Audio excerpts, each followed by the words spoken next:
សង្គ្រាមសៀមខ្មែររលត់វារៀងមុខមុតមិនស្លុតចិនដា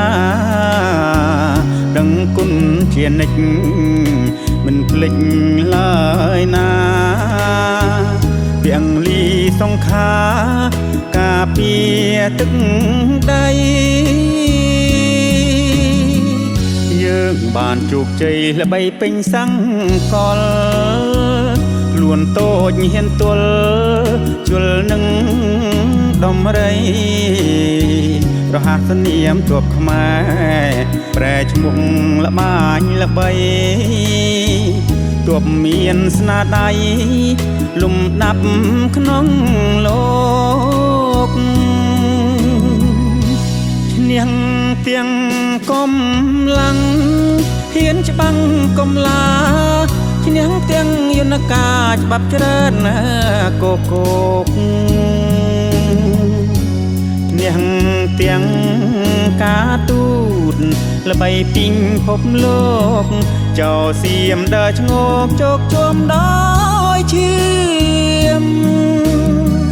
សង្ម័យសម្ដេចតេជោធិបតីយុទ្ធសាស្ត្រវាងវៃពីងជ័យសង្គ្រាម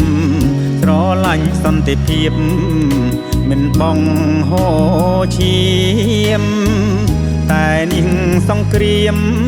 សៀមនាងបងក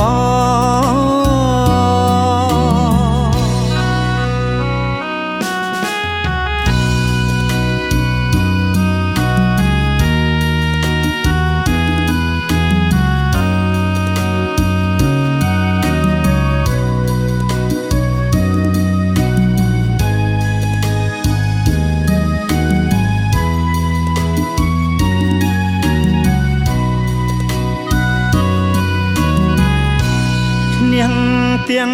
កំឡាំងហ៊ានច្បាំងកំឡា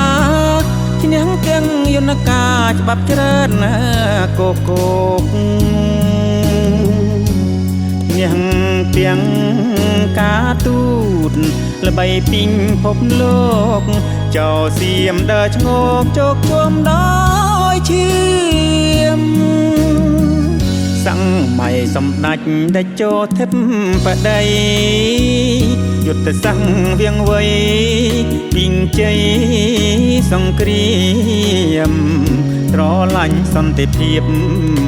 មិនបងហោឈាមតែនាងសង្គ្រាមសៀមនាងបងក